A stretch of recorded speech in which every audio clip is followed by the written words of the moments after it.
Normally, I try not to make videos that are too emotionally involved on my end. I try to make things that people care about, but this is something that I care about, and it's a big deal to me, so if you've clicked on it, thank you.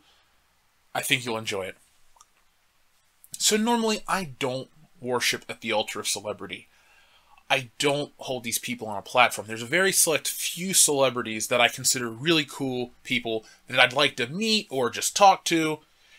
And today, one of them that I don't put on that same pedestal, but the character he played I put above all else, has died.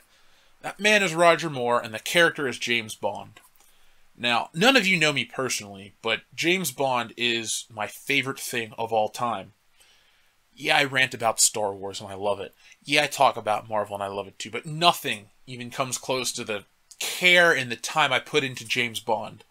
I mean, for my college graduation, I got the one thing I wanted besides a diploma. I got an Omega Seamaster just like James Bond wears. It is my prized possession. I love it more than my car. I love it more than anything else I own. That is my favorite thing, not because it's just a watch, but because what it symbolizes.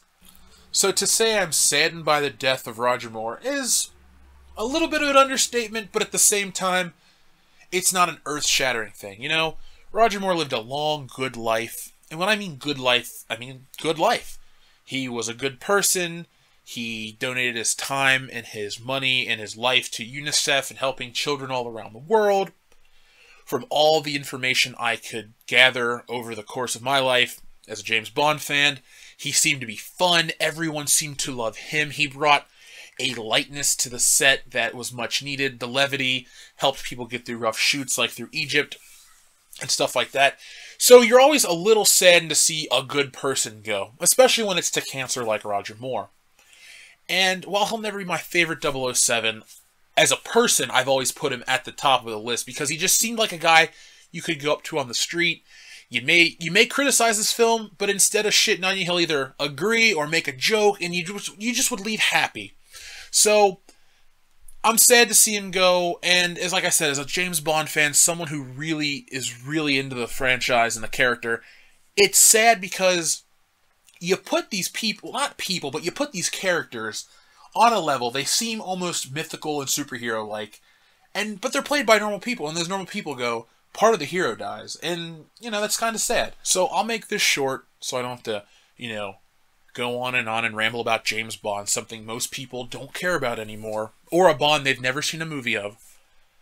But Roger Moore, you were never my favorite 007, but you were great. You were what people needed. You really righted the ship through the dark days of the 70s and early 80s, and you did it with class.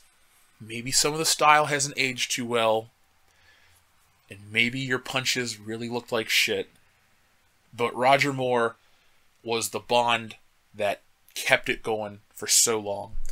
And the thing is, some of his movies gave us the most iconic parts of the James Bond lore.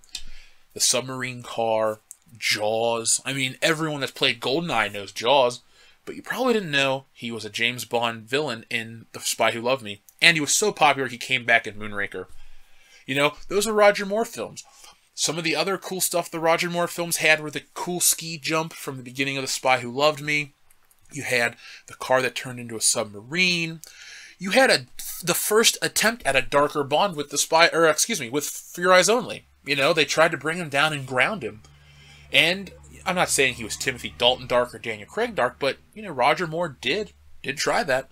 Didn't really work, but still, my point is, as a James Bond, his acting and his emotions and his character kind of ran the gamut, and it was cool. It was the entire spectrum of humanity in his James Bond. So, I'm going to sign out before I bore you to death, but Roger Moore, rest in peace. Stay classy in heaven.